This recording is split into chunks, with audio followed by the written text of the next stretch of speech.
The GOP establishment fighting back against a potential Donald Trump nomination, increasing the likelihood of a contested Republican convention come July. House Speaker Paul Ryan acknowledging the complicated situation in a news conference yesterday.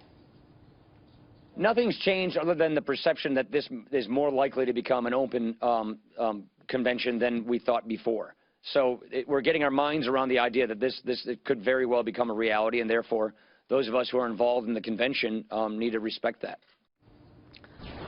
Joining us now to explain the complexities of conventions is presidential historian Doug Wead. Doug, good to see you. Thanks so much for joining us. Hi, Maria. Okay. Hi, everybody. So an open convention, a brokered convention, a contested convention. Are they all the same thing? Not necessarily. Contested convention usually means that one of the state delegations is contested.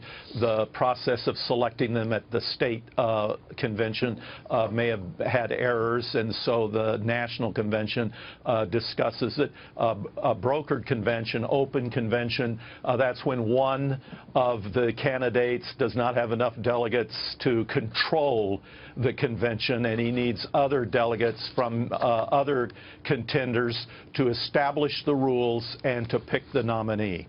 So how do you think this plays out? Well, there's going to be a lot of bargaining going on. When you see the tote board at Fox News and when you see the numbers in the New York Times, they say these delegates are pledged to Rubio or to Cruz or to Trump. They're not really necessarily Trump delegates. They are bound by the respective state laws of the party to vote for him on the first ballot. The only delegates that are truly his are the ones he can pick up the telephone and call them, and he knows their kids' names and their dog names. And Donald Trump has been brilliant at branding and at event planning, but he has been terrible at establishing a ground game. Mitt Romney probably has more delegates than Donald Trump. Doug, are you saying, though, that so if Trump goes into, he's not at the 1237, he goes into the convention, that even delegates that were awarded to him, so to speak, in victories in certain states, they don't necessarily have to vote for him after the first ballot, that they could switch? If they don't like him and they don't feel loved by him, they could just vote for somebody else? That's absolutely true. In fact, that's likely because he hasn't had a ground game. He hasn't recruited. He still can. He could do it in California. He could do it in Texas.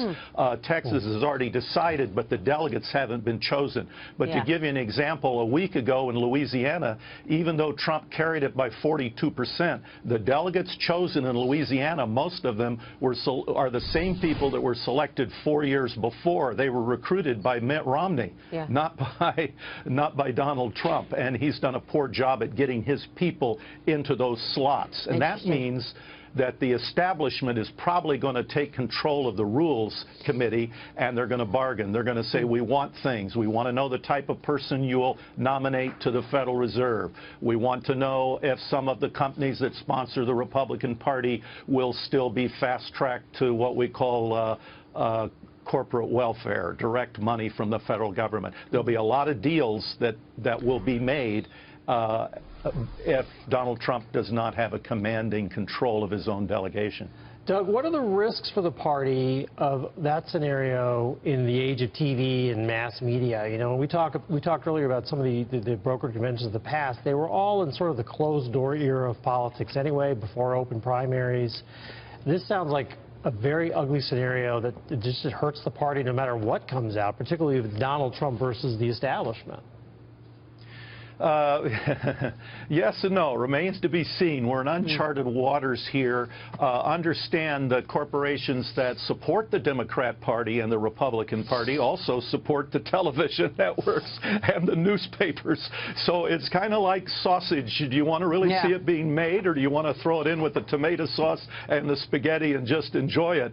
So we don't know how open it'll be. The Internet, there's iPhones at these state conventions. A lot of things will be seen that have not previously been seen. But if the mainstream media chooses to turn a blind eye, I can tell you a lot of people are panicked about Donald Trump. They see him as a modern-day Theodore Roosevelt. The conservatives think he's too progressive, and the insiders believe he's a threat to the source of money. He calls them stupid because they don't open it to the lowest bidder. Well, there's a reason it doesn't go to the lowest bidder. David Avella, let's talk about that. Your take on a contested convention, and then we want to talk about Marco Rubio's delegates, for example, in a contested convention. Where do they go?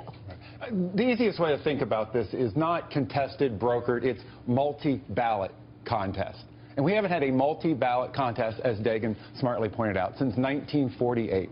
And all trends and all election results to date still suggest that Donald Trump will have the votes or be just short of the votes needed. And no convention is going to deny him the nomination if he comes up 50 votes short in delegates. He'll be the nominee. And that's where we are ultimately headed. Now, what if we do have a multi-ballot convention? You have to know the rules. And as Albert Einstein said, know the rules and use them better than everyone else. And that's what all these candidates are doing. Trump just last week announced a very experienced team of delegate gatherers headed by Ed Brookover.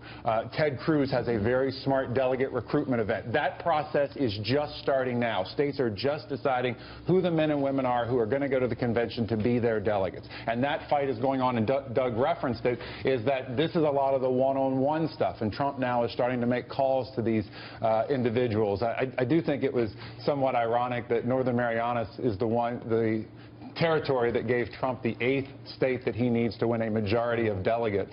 It wasn't one of the 50 states that actually put him over the top to make that rule. So, look, you got to know the rules going into these multi-ballot contests, but we talk about this every election cycle. Oh, this is going to be the year that we're going to have a multi-ballot convention, and it doesn't happen. I don't remember in my lifetime since I started voting talking about it like this. I remember what happened in '76 with Gerald Ford. Doug, just really quickly, do you think that this goes the way of Gerald Ford over Ronald Reagan, where it's one ballot and that's it? I tend to think it will be decided probably even before the convention starts. But so much is at stake, you've got to have those possibilities covered. And I've tracked the Rubio votes. Those are splitting about 50% for Rubio on the first ballot by the laws of the state party, and 50% are already assigned to other candidates because of the state GOP rules in those conventions. I could give you the breakdown of where they've gone. Yeah, okay. Doug, great insights. We so appreciate your time this morning. Thank you, Maria. We'll see you soon, sir. Dagan. Doug Wead joining us there.